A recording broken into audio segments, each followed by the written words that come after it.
Boa noite, meu nome é Karina Mica, vou falar um pouquinho sobre retinose pigmentar hoje. Então, a retinose pigmentar, né, ela é uma das distrofias mais comuns e ela compreende um grupo bem heterogêneo de doenças distróficas e ela tem uma prevalência bem alta, de 1 para 4 mil, e o principal alvo deles são os fotorreceptores, né, principalmente os bastonantes, mas os cones também. Eu vou mostrar como que é essa evolução. E aí já existem muitas mutações conhecidas, né? Em mais de 80 genes diferentes. E aí, aqui nesse esquema, a gente consegue ver o epitélio pigmentar, né? A retina em si. E aí, todos esses genes podem ser alterados, levando à retinose. Então, os principais são esse RP65, a rodopsina, esse é o SH2A, que é o do Usher, entre essas outras mutações que tem, que podem levar à retinose pigmentar. E como que é a herança, né? A herança da retinose, ela pode ser de todos os tipos. Então, ela pode ser autossômica dominante, cerca de 15 a 25%, pode ser autossômica recessiva, de 5 a 20%, a esporádica é a mais comum, de 40 a 50%, ou até mesmo ligada ao X. E dessas, a autossômica dominante, ela tem o melhor prognóstico e a ligada ao X, o pior prognóstico. Então, ela é uma doença hereditária, né? Geralmente ela comete um quadro bilateral, simétrico, progressivo, né? Um diagnóstico, geralmente, em média, que a gente consegue fazer uns 35 anos. E aí, como que é o quadro clínico, né? Os pacientes começam com uma nictalopia lá perto da adolescência já, evoluindo com uma perda de campo visual periférico, né? Com aqueles escotomas em periferia, evoluindo até para um escotoma em anel. E a baixa de acuidade, ela é progressiva, lentamente, porque como acomete da periferia para o centro, então ela tem uma evolução mais arrastada. E aí aquela tríade clássica, né, das alterações fundoscópicas da retinose, é a palidez de disco, né, a atenuação arteriolar e as alterações pigmentares. As alterações pigmentares, elas podem ser tanto hipo ou hiperpigmentares, e a mais comum é aquelas espículas ósseas, né? Também tem bastante associação da retinose com a miopia e o astigmatismo, a evolução para uma catarata, especialmente a catarata subcapsular posterior. Então, cerca de 45% dos pacientes apresentam esse quadro de catarata, né, mais precocemente.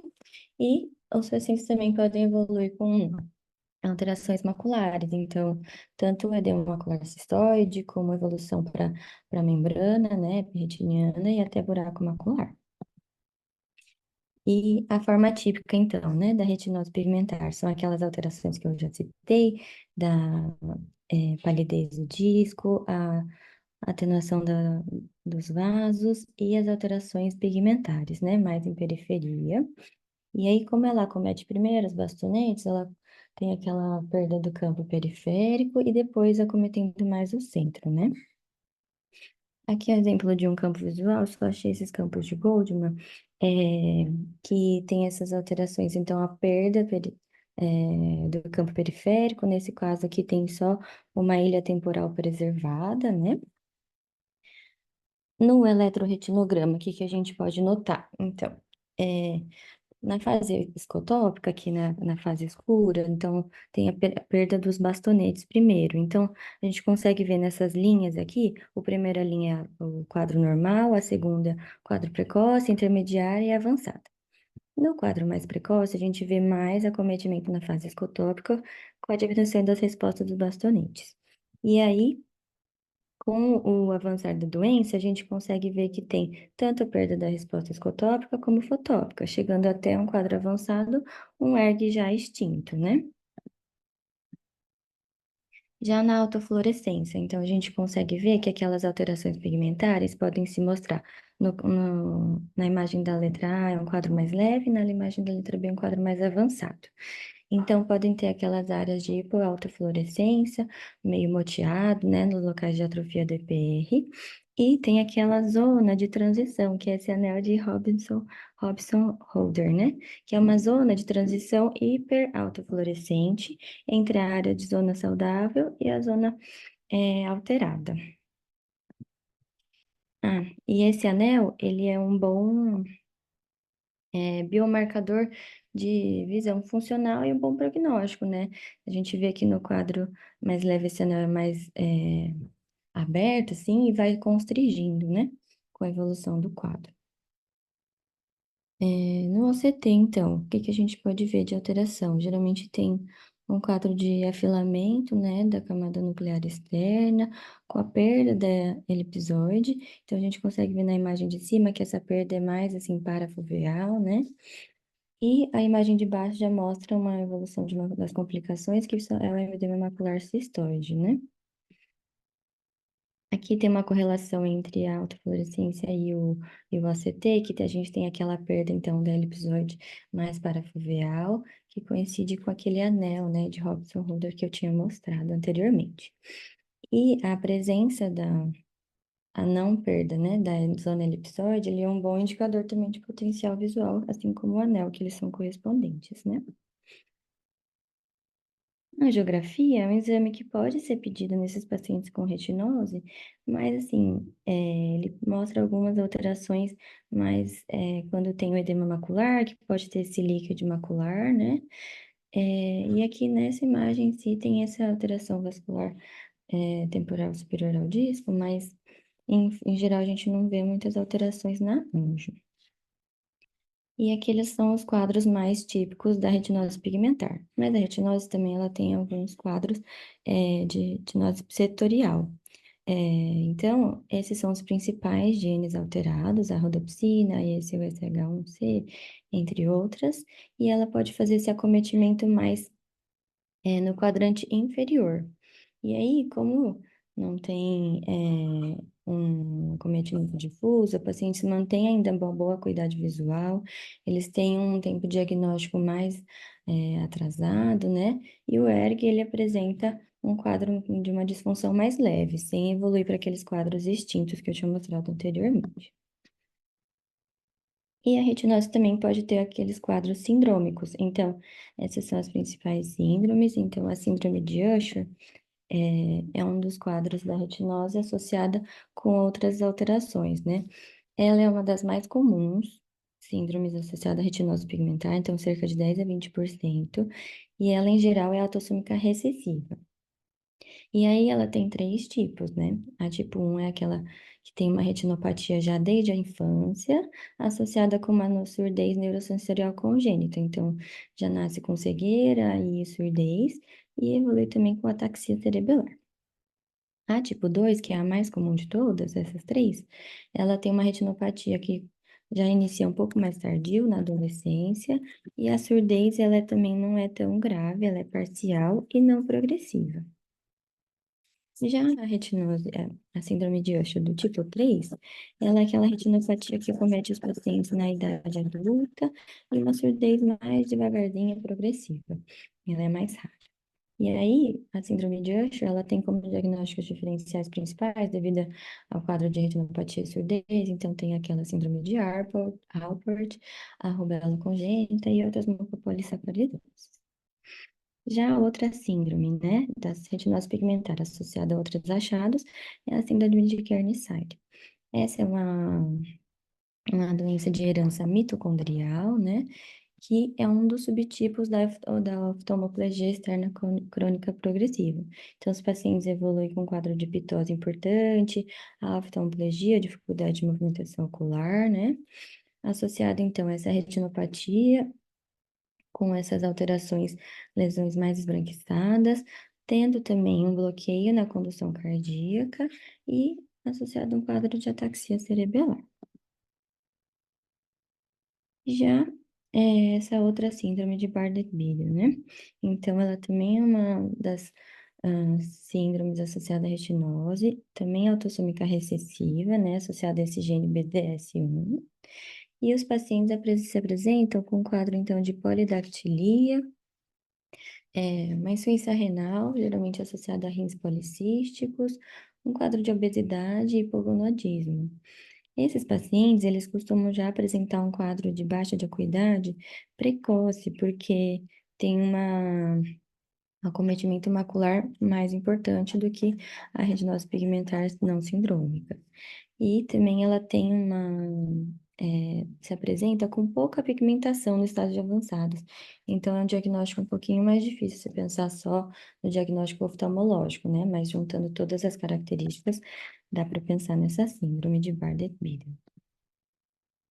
E aí, como eu tô mostrando, a retinose pigmentar, ela é um grupo bem heterogêneo, né? De doenças, é, de expressões, né? De apresentações. Então, ela tem um grande quadro de diagnósticos diferenciais.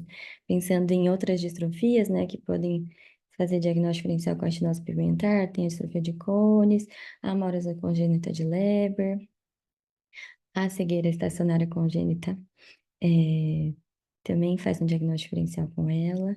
Pensando nas sindrômicas que eu já falei, então a síndrome de Usher, a de Bardet-Biedl, todas essas fazem parte disso. E aí tem essa última coluna do quadro, né? São os diagnósticos diferenciais que fazem essa pseudo-retinite pigmentar, que são quadros que podem ser tóxicos, né? Relacionados a drogas, algumas uveites infecciosas, como a sífilis, principalmente. Eu vou mostrar mais pra frente que podem ser o diagnóstico diferencial da retinose pigmentar. E aí, tem um overlap, né, dessas inúmeras mutações já conhecidas entre as distrofias. Então, por isso que elas são super, parecidas, assim, nas suas apresentações. A humorose congênita de Leber, então, é uma das principais, né? Ela é uma das distrofias que tem um início bem precoce e de rápida progressão, e acaba levando a um quadro de nistagmo e uma acuidade visual bem baixa, menor que 20/200, assim. Ela tem como herança uma herança autossômica recessiva e tem também inúmeros genótipos, sendo bem heterogêneo, igual a retinose pigmentar. Então, como eu falei, ela leva uma cegueira já praticamente desde o nascimento. Tem bastante associação com o ceratocone, o reflexo óculo digital, né? Aquele tendência a ficar apertando os olhos, né? E essa resposta pupilar paradoxal, que é quando faz a miose no escuro, né? No fundo de olho a gente vê esse moteamento do EPR, né? Um aspecto de sal e pimenta. No OCT a gente tem aquelas perdas da camada externa, bem parecido com a retinose, e o ERG também já é extinto ao nascimento. Então, semelhante à retinose, é difícil de às vezes fazer esse diagnóstico diferencial, né? Já a cegueira noturna estacionária, ela também é uma distrofia que não tem um padrão de herança muito específico, ela pode ser uma autossômica recessiva ou ligada ao X, que também dá um quadro, então, de nictalopia, né, a dificuldade de visão noturna com fotofobia. No fundo de olho, ela também apresenta essas lesões pequenas, brancas, acinzentadas, bem parecida com a maurose congênita de Leber. Só que ela tem alguns tipos, né, de visão. Essa doença, ela pode ter um quadro que tem essas alterações fundoscópicas, aí ela pode ser dividida na fundus albipunctata ou na doença de Auguste, ou quando o fundo de olho não tem alteração, a gente consegue dividir nessas outras duas, que é a doença de Riggs e a Schubert, de Schubert. E aí, como que a gente diferencia essas duas doenças? São pelo exame do ERG, né? Então, essa segunda imagem, a gente consegue mostrar que as respostas no ERG são um pouco diferentes para diferenciar esses dois tipos da cegueira noturna. E aí tem um fenômeno de Mizuo Nakamura que chama, que ajuda também nesse diagnóstico dessa doença, que é quando a gente consegue ver uma perda desse brilho meio amarelo dourado, né? Então, na imagem B tem esse meio brilho mais amarelado, e aí quando o paciente fica exposto na adaptação ao escuro pelo menos 3 a 4 horas, a gente consegue ver que tem essa perda desse brilho. Esse que é o fenômeno que também não é patognomônico, mas faz parte do quadro da cegueira, principalmente na doença de Auguste. E aí essa doença acaba fazendo um diagnóstico diferencial com um quadro de retinose pigmentar. Aí aqui eu trouxe dois casos de um artigo que ele faz um diagnóstico diferencial com a retinose porque eles simulam bastante a retinose. Então, eu vou mostrar aqui. Então, esse primeiro caso apresentava, vou mostrar primeiro as imagens para a gente ver que parece a retinose e depois contar a história, o caso clínico em si. Então, aqui a gente consegue ver no fundo de olho, né, essas alterações pigmentares, principalmente no olho direito, né, em média periferia, uma palidez de disco, e no olho esquerdo tinha mais essa área descrita de uma atrofia mais temporal inferior desse olho esquerdo. Aí, na autofluorescência, né? A gente consegue ver aquelas áreas de hipoautofluorescência, principalmente onde tinha as alterações pigmentares no olho direito, né? Na angiografia, a gente consegue ver daí que a gente tem um líquido, né? Bastante extravasamento, tanto no olho direito como no olho esquerdo. E no esquerdo tem aquela área de Stene, né? Um hiperpuro Stene na área de atrofia, que eu falei temporal inferior. E aí a gente já começa a questionar o diagnóstico da retinose pigmentar, né? No OCT, a gente consegue ver principalmente acometimento com Mamer, né? E não tem tanta aquela perda das camadas externas que tem na retinose pigmentar, né? Então, nessa coluna da esquerda, a gente consegue ver que é um quadro que parecia ser o da retinose pigmentar, mas juntando todas as peças, então a gente pensa em outras hipóteses. Esse quadro era de uma paciente, de uma mulher de 66 anos, que tinha uma queixa de perda de acuidade visual periférica há uns 5 anos. Mas ela já tinha uma história de inflamação ocular prévia, que não sabia relatar muito bem.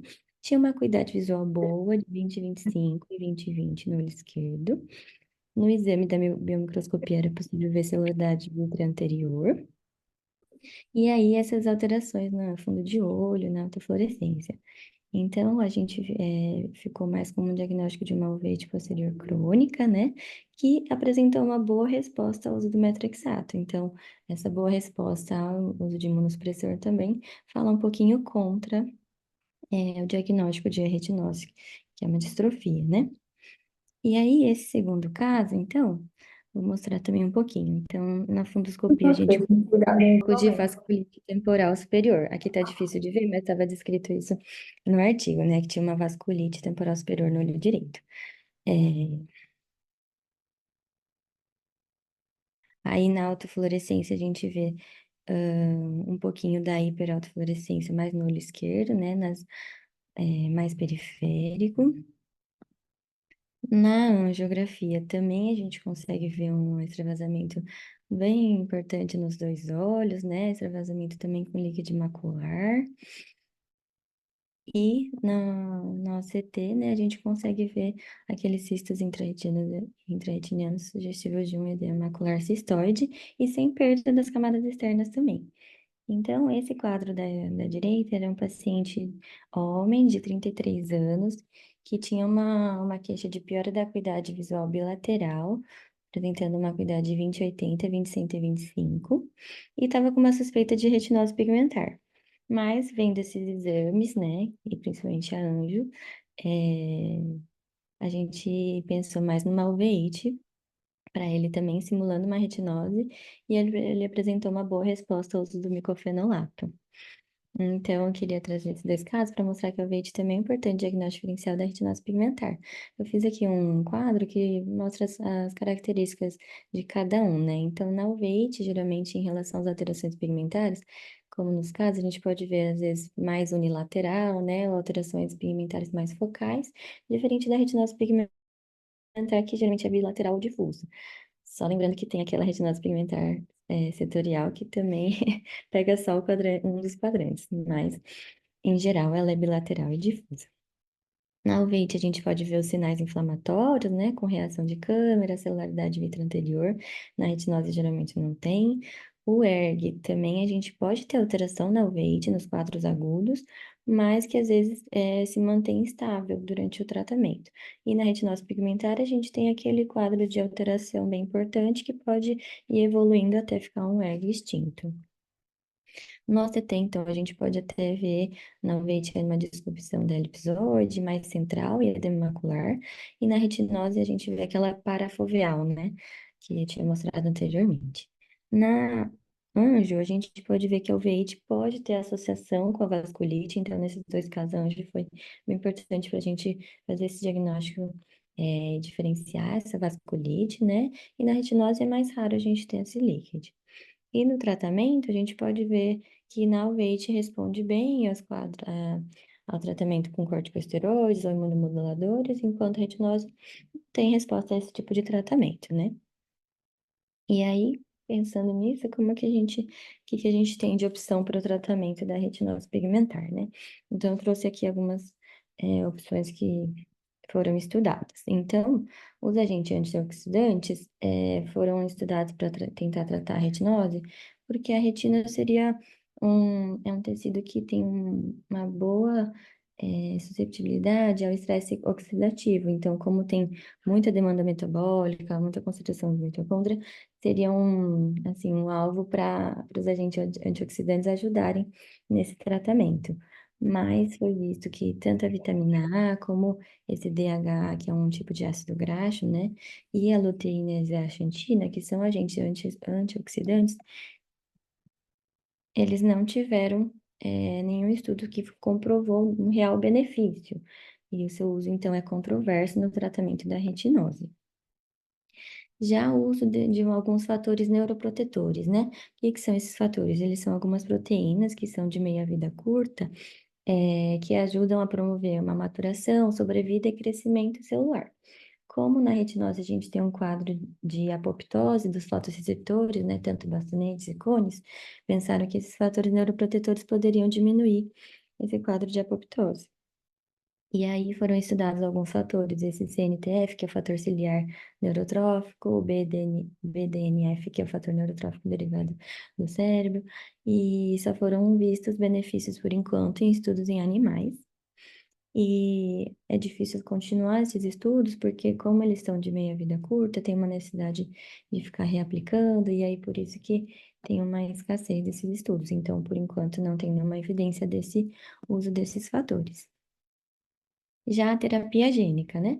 A terapia gênica é uma tentativa de modificar o DNA através de um vetor. Então, a retina, ela tem uma vantagem, assim, nessa tentativa do uso da terapia gênica, porque ela é de fácil acesso, né? Geralmente tem uma pouca resposta imune contra esses vetores e também tem poucos efeitos sistêmicos, né?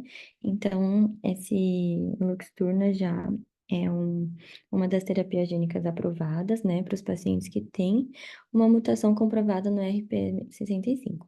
Só que, como eu já tinha falado, não só para retinose pigmentar, então eu deixei como aprovado para uma distrofia que tem essa mutação. Então, tem na retinose pigmentar, pode ter essa mutação, na amarose congênita de Leber também pode ter alteração nessa mutação e a terapia gênica pode ser indicada para esses quadros que têm comprovação. Então, eles usam um vetor viral, né, um sorotipo 2 do vírus adenoassociado, e a gente faz uma injeção então subretiniana desse vetor em cada olho. Então, tem que fazer um intervalo de 6 dias, mais ou menos, entre cada olho.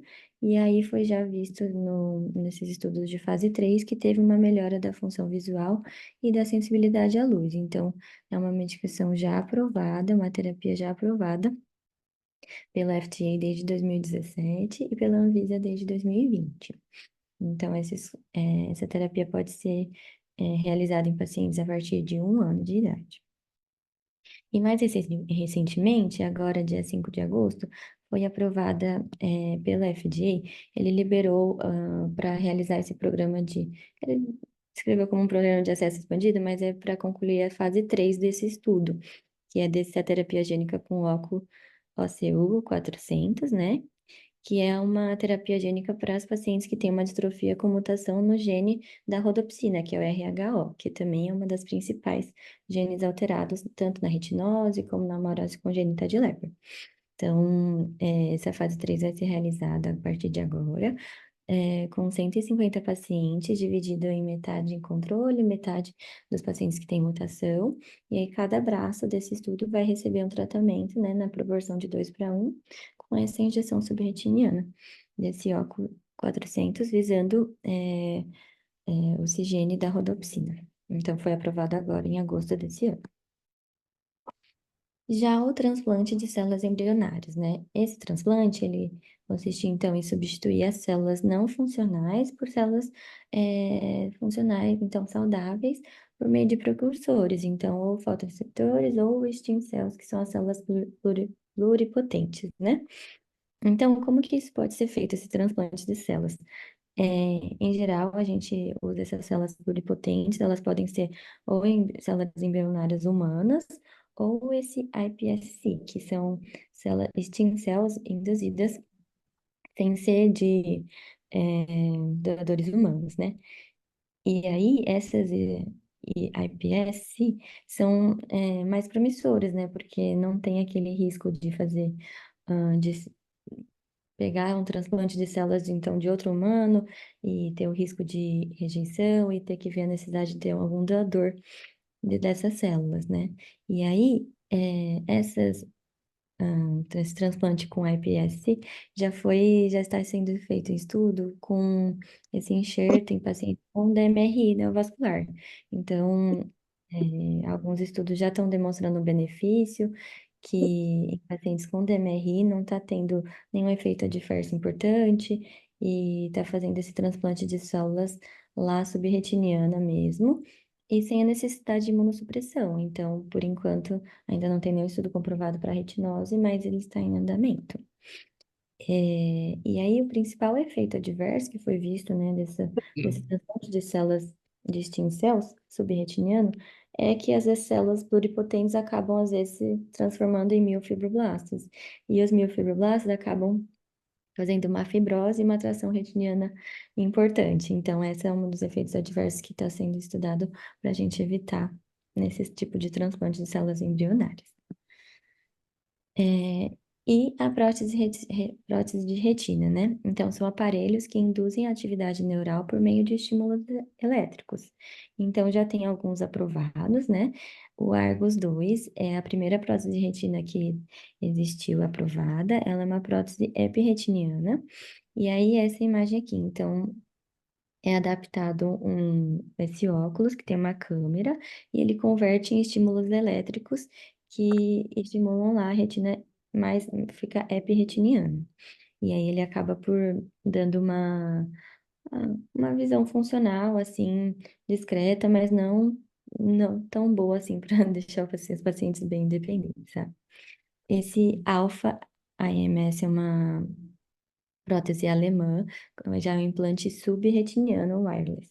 Então, esse implante, ele acaba tendo uma melhora mais importante funcional das atividades diárias, mas ainda tem que ter muitos avanços no software e no hardware para ter uma melhora mais importante nesses pacientes.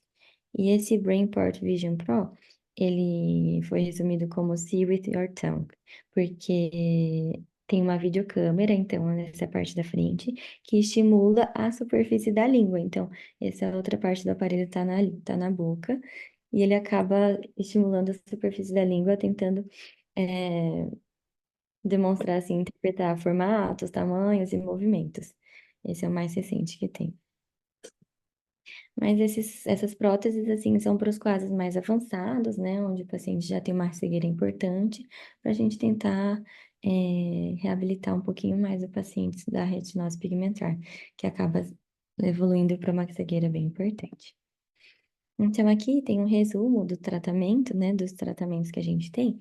Então, o primeiro são aqueles tratamentos farmacológicos que eu citei, então com antioxidantes, fatores neurotróficos e fatores neuroprotetores, que eles têm até uma boa segurança e são bem tolerados, mas ainda não têm uma eficácia bem comprovada.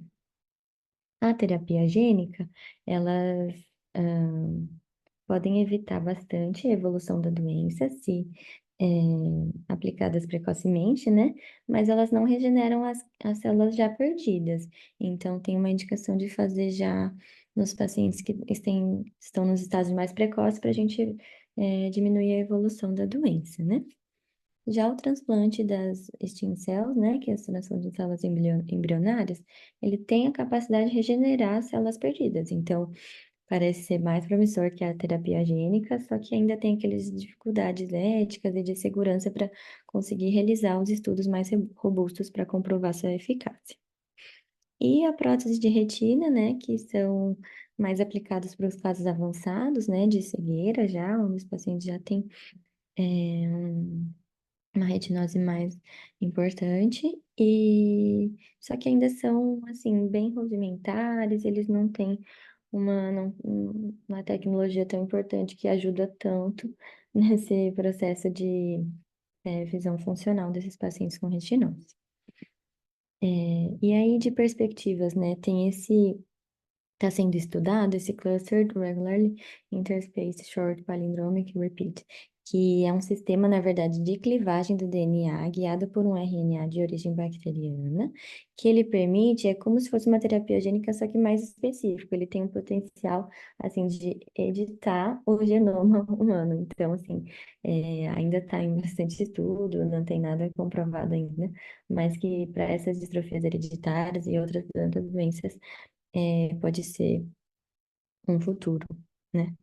E aquelas iPSC, que são as células pluripotentes stem cells, né, induzidas, elas estão ainda em vários estudos, principalmente para DMRI, que é uma doença mais prevalente, né? Mas que esses estudos ainda podem trazer algum benefício para a retinose pigmentar. E aí, a optogenética, ela é um tipo, né, de terapia gênica que serve para fotossensibilizar as células retinianas, que é remanescentes. Então, na retinose, a gente vai tendo essa perda, né, progressiva dos fotorreceptores, e aí essa terapia tende a deixar as células que ainda sobraram, né, mais sensíveis à luz. Então, ainda está em estudo de fase 1, 2, esse retrosense terapêutico da Allergan, mas que tende a melhorar a resposta das células que ainda permaneceram, né, para ajudar na melhora da visão dos pacientes com retinose. Então, desses pacientes, como que a gente tem que fazer o segmento, né? A gente tem que fazer uma avaliação periódica dos pacientes com os exames complementares. Como o paciente tem, então, perda do campo periférico, tem que fazer os campos visuais, alta fluorescência para a gente ver a evolução, né, daquele anel. O ACT também a gente consegue ver algumas complicações como edema macular, ou acompanhar aquela perda da zona elipsoide, né?